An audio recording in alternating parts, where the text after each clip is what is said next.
Good morning, everyone. Welcome to another B-side video. Today, I would like to speak a little bit about water. My video of last Sunday generated some very interesting commentary regarding its use. And I would like to start by showing everyone how water is traditionally and historically used in this region, in this part of the world. This is a particular region with a microclimate. We have well above average rainfall in comparison to the rest of Portugal. So no water shortage. And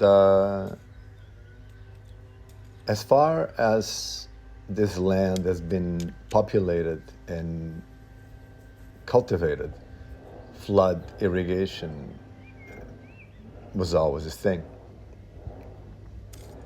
I remember as a child, this particular field was always the cornfield, and this very corner was the garden, much like what we are doing right now.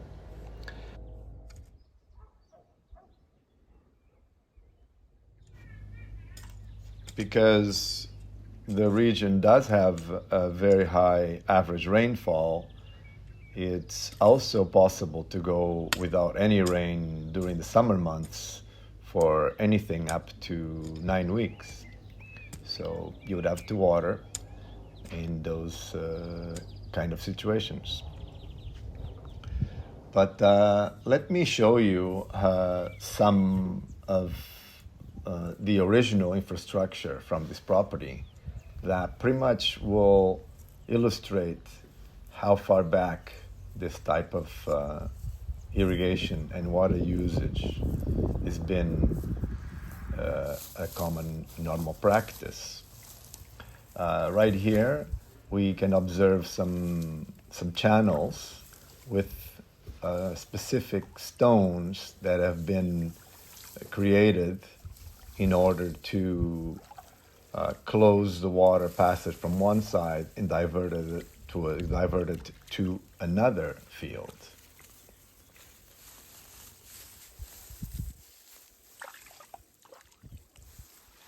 You can easily see the little grooves that were carved on the stone in order to put a piece of wood, a board, to close the water passage from one place to another.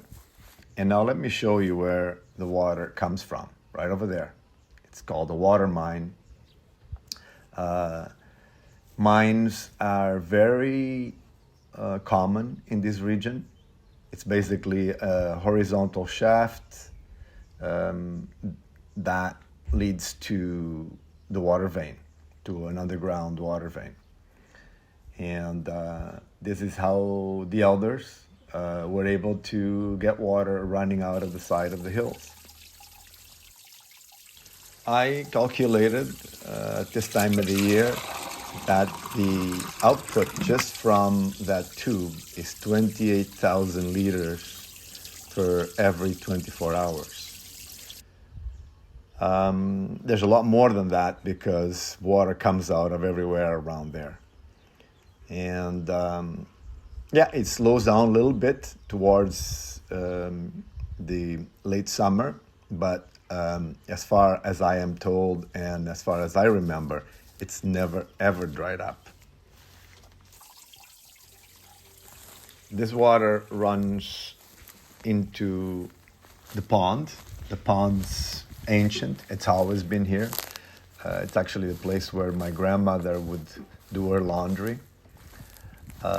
You would close the pond right there and let it fill up, and then when it was full, you'd let the water flow down the channel to whichever field you wanted, the one on the left or the one on the right.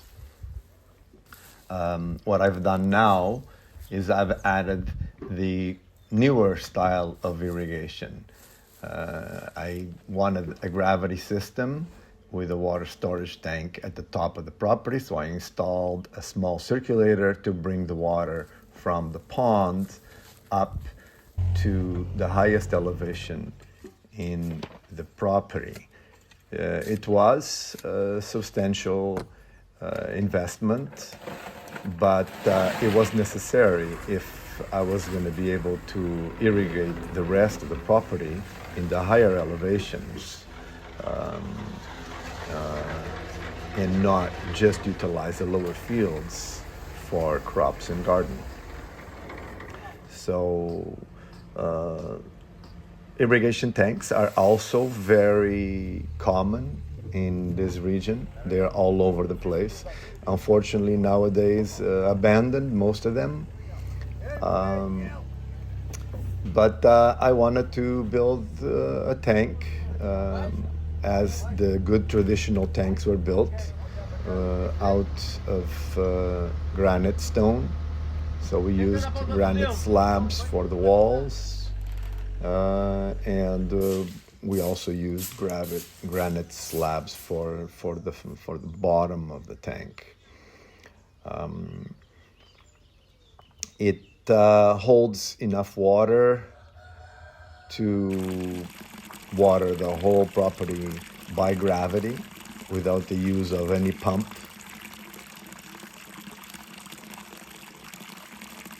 It's designed so that we run the circulator that brings the water from the pond up to the tank during the day when our solar system is generating a surplus of electricity.